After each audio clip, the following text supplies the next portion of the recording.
Everybody, Andy here again. Another update about the World Cup. Yes, I know I've already done 3 videos and the last one only went up yesterday, but I've just watched the England game and a couple of points have come out of that straight away. So I'll deal with them hopefully fairly quickly.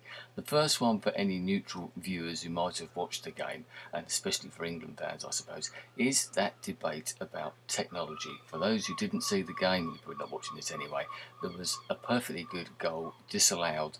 The ball crossed the line by feet. It wasn't a matter of inches. It wasn't one of those sort of events that we've seen before. And I think back to the 1966 World Cup final where England beat Germany, and I'm sure they're thinking it's poetic justice in some ways. There wasn't the technology around there. That the Russian linesman has been criticised ever since for actually giving that goal when he couldn't see it. But this was one of those occasions when myself watching it sort of jumped up. That's a goal. You know, everybody around thought it was a goal. I think even German players, to be perfectly honest to them, thought it was a goal as well. But it wasn't given. It seemed very obvious to me that it was a goal. You've got a linesman there, you've got a referee there who were in pretty close proximity to everybody who was the England players. Well, you know, it's a goal, it was this far over, and all this sort of stuff. Yes, I accept that you can't in some ways blame the referee and the linesman. They've got to be 100% sure to give that decision. Fine. And I did actually mention this, I think it was the second video that I made about the World Cup. I was talking about technology, but in a slightly different way. That was to do with the play acting, maybe using it retrospectively to give people yellow cards or red cards maybe, or to take away yellow cards or maybe even red cards that had been awarded when it turned out that the foul wasn't as bad as it looked, all that type of thing. The technology is there, but what is so very, very frustrating is that we all know the technology is there. If you were watching that game, you would have seen literally within seconds the fact that that ball went over the line. No doubt about it. We have a fourth official sitting in the stands. Okay, they're there to in case the referee or someone falls ill or gets injured or something like that. But they're also there to help the people on the pitch who are all in contact with each other. But they're not allowed to use that technology to make decisions like that. And as they said on the BBC commentary, is Mr. Sepp Blatter, who is the president of FIFA, the Worldwide Football Organisation, was sitting in the stands, and he is the one man who could change this. But for some reason, and I have no idea, he would be the only person who could actually explain this, why he's so against this. He's the one man that could turn around and say, yes, we'll use this technology. But they made some sort of directive in March of this year, obviously in the run-up to the World Cup, that no, we're not going to use video technology, it would cost too much money. This is a multi-million, billion-pound sport industry even now. Just look at the amount of sponsorship and everything that goes on there. You can't get within 100 metres of the stadium with certain brands of beer. You have to drink a certain brand of beer, a certain type of food, fast food or something. You're only allowed to use certain credit cards to book things within the World Cup, etc. It's so tightly controlled because of all the money that comes into it, and that's what makes me so annoyed. That the sport is awash with money if it wants to be, and yet we've got a situation here where one of the fundamental, one of the basic things about the game could be changed in an instant. We have, as I say, we have the technology. It's there. We all saw that goal happen. Yes, you might think because I'm an Englishman, I'm thinking this way. But I also think back, and I remember writing a blog post when in the qualifying tournament, the Irish were possibly knocked out of the World Cup finals by France when Thierry Henry handled the ball, passed it. The French scored a winning goal and therefore got to the World Cup finals. These are big decisions. These are very, very important decisions for the players, for the countries, for football as a whole. You're talking about the biggest tournament in world football, and yet you will not use technology which is there. If it wasn't there, it's a different matter. The game, yes, we don't want it ruined by constant stop, start, as it is in other sports, but these are occasions when a goal, in this situation, it could have been done just like that. The game has to stop. If it's important enough for the result, which technically it is, then surely it's got to be important enough to get it right. You can't have situations where teams could potentially get knocked out of the World Cup, could lose the World Cup. What would happen if this had been in the final and it had been decided by an odd goal? What would have happened then? Okay, now that people can say, well, yes, Germany won 4-1, and it changed, the result wouldn't have mattered. And I actually agree with you. Although we will never know, we will never know with the Irish and the French example. We will never know with the English and German example whether if England had equalised and gone to 2-2, a draw, it may have changed the course of the game. It may not have done, but that's not really the point in some ways.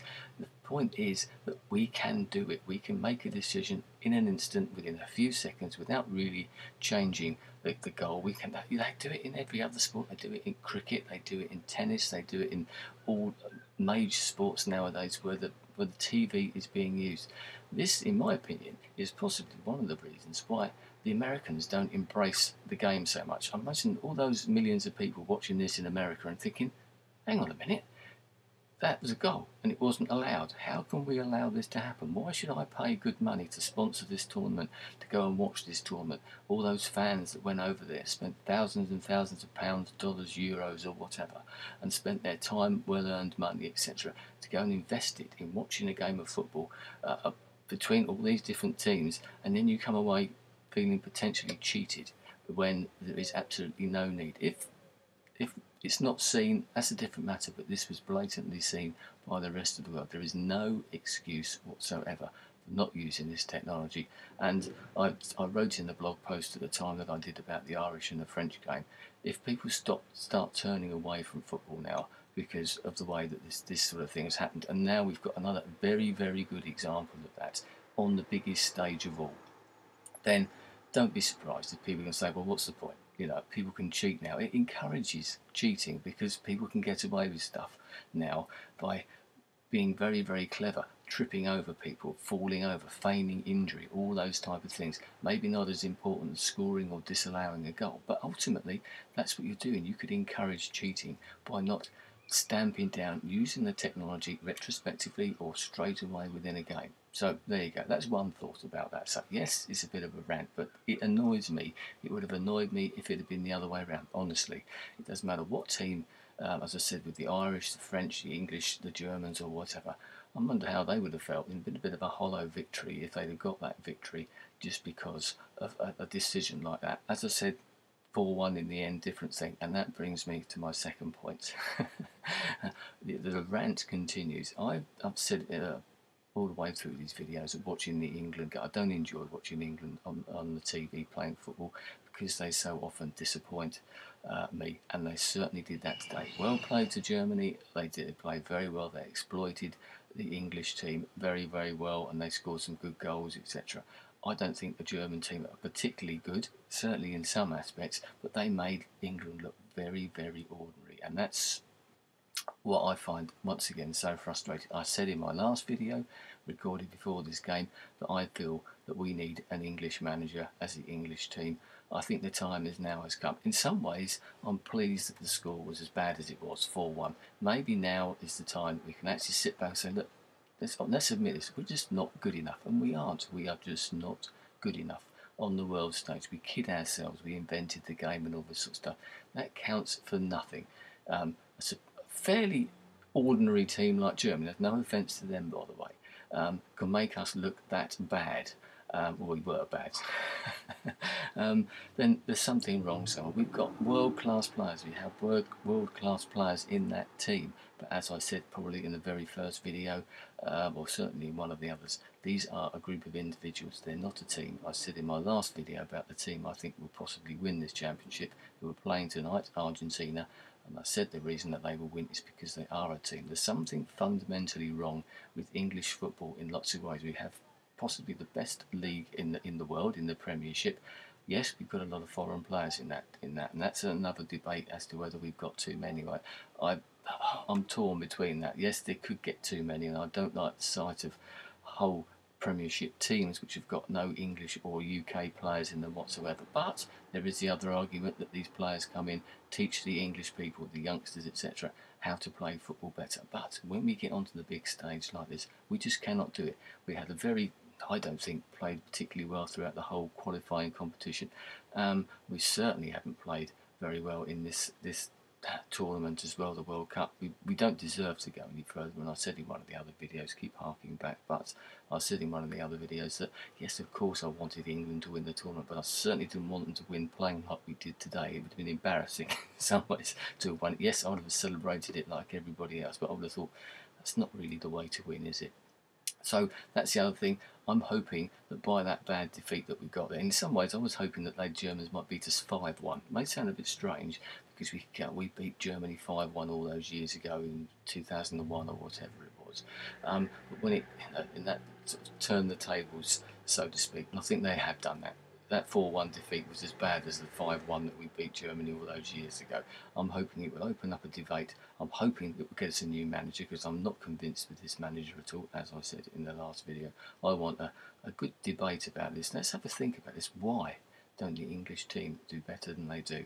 I'm not going to go into the fact that they're pampered and got all this money, and I don't think that really comes into it. All footballers are in that category now. It really doesn't matter where they come from, but some perform and some don't. So why is it that ours don't? Why is it when they get onto the big stage they just cannot do it? Whether it's the manager, whether it's the tactics, the coaching, or whatever, they don't spend enough time together, whatever it is. I don't know. I'm not an expert.